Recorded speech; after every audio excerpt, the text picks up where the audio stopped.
పాకిస్తాన్‌కి ప్రత్యక్ష యుద్ధం చేసే దమ్ము లేకనే భారత్‌ని బ్రతిమలాడింది. దాన్ని ట్రంప్ క్యాష్ చేసుకున్నాడు. అంతకు మించి మరేదీ లేదు. ఇది అంతర్జాతీయ నిపుణులు, యూరప్ సమాజానికి సంబంధించినటువంటి నిపుణులతో సహా తేల్చి చెప్తున్నటువంటి విషయం.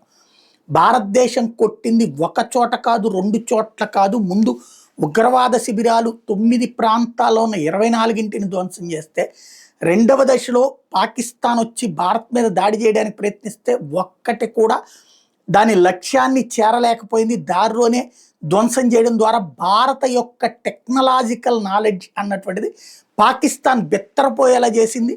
దెబ్బ తీయడానికి వచ్చినటువంటి ఆయుధాలన్నీ దెబ్బ తినిపోయినటువంటి పరిస్థితి భారతదేశపు సైన్యం చేతుల్లో, భారతదేశపు టెక్నాలజీ చేతుల్లో.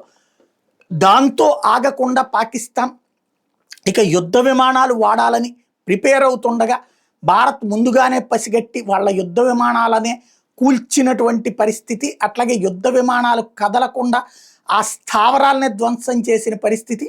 దాంతో ఇప్పుడు పాకిస్తాన్కి తగిలినటువంటి దెబ్బ మళ్ళీ కోలుకోవడానికి ఎన్నాళ్ళు పడుతుందో కూడా చెప్పలేనటువంటి సిచ్యుయేషన్ ఉంది. ప్రపంచ దేశాలు అప్పులు ఇస్తే అది కూడా వాళ్ళు ఆయుధాలకు ఇవ్వరు, తినటానికో ఉండటానికో మానవ హక్కుల కోసమనో ఇస్తే ఆ డబ్బుల్ని మళ్లించుకుని ఇవన్నీ పూర్తి చేస్తానికి కూడా కనీసం 10-12 సంవత్సరాలు పట్టేటటువంటి సిచ్యుయేషన్ ఉంది. అన్నిటినీ ఇవాళ కోల్పోయినవన్నీ తిరిగి తీసుకుని సంపాదించుకోవడానికి అది కూడా ప్రపంచ దేశాలు బెచ్చమేస్తే సాధ్యమవుతుంది.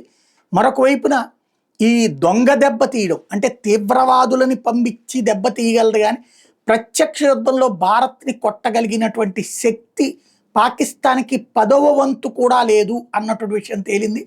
48 గంటల్లో భారత్ని దెబ్బ కొట్టగలిగినటువంటి స్థాయి తెలివితేటలు మాకున్నాయని ఆసిఫ్ మునీర్ చెప్పడంతో ఓకే చేసినటువంటి షాబాజ్ షరీఫ్కి చెంప చెళ్ళు అనిపించేటటువంటి దెబ్బ భారత్ తీసింది అన్నటువంటిది ఇప్పుడు నిపుణులు చెప్తున్నమాట.